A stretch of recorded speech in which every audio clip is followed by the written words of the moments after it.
l'OM et l'OL vont se retrouver. Mais cette fois, oubliez le rectangle vert.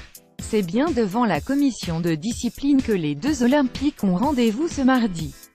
La raison est connue, puisque la fin houleuse de leur confrontation le 18 mars dernier, 2-3, à l'Orange Vélodrome pourrait avoir de graves conséquences. Une vive altercation Rami, Marcelo, un coup de poing d'Anthony Lopez à un intendant local. Jean-Michel Aulas et Jacques-Henri Hérault, les deux présidents, vont devoir se défendre devant l'instance dans quelques heures. Aulas, le report et la SNCF, et concernant le gardien portugais, l'OM compte demander une lourde peine. Selon l'équipe, le club marseillais réclamera 2 ans de suspension. Mais ce n'est pas tout, puisqu'un retrait de points pour l'OL est également espéré.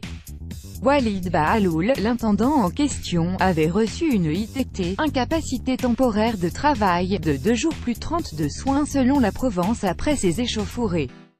L'OM, pour justifier cette suspension, compte se baser sur l'article 13.3 de la FFF, qui stipule que tout joueur risque 2 ans de suspension en cas de blessure dûment constatée par certificat médical, entraînant une ITT inférieure ou égale à 8 jours.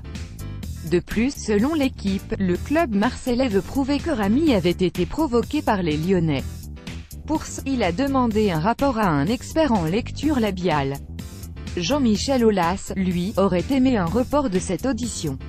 La raison, il aurait avancé l'argument des grèves de la SNCF, peut-on ainsi lire dans les colonnes de la Provence, qui indiquent qu'il s'agissait en réalité d'un stratagème pour préserver le plus longtemps possible Anthony Lopez d'une possible suspension à l'aube d'une fin de saison cruciale. Alors qu'elle était initialement prévue le 12 avril, l'audition avait été reportée au 19. Puis dans un second temps au 24. Rendez-vous donc ce mardi pour le deuxième round de cette OM-OL.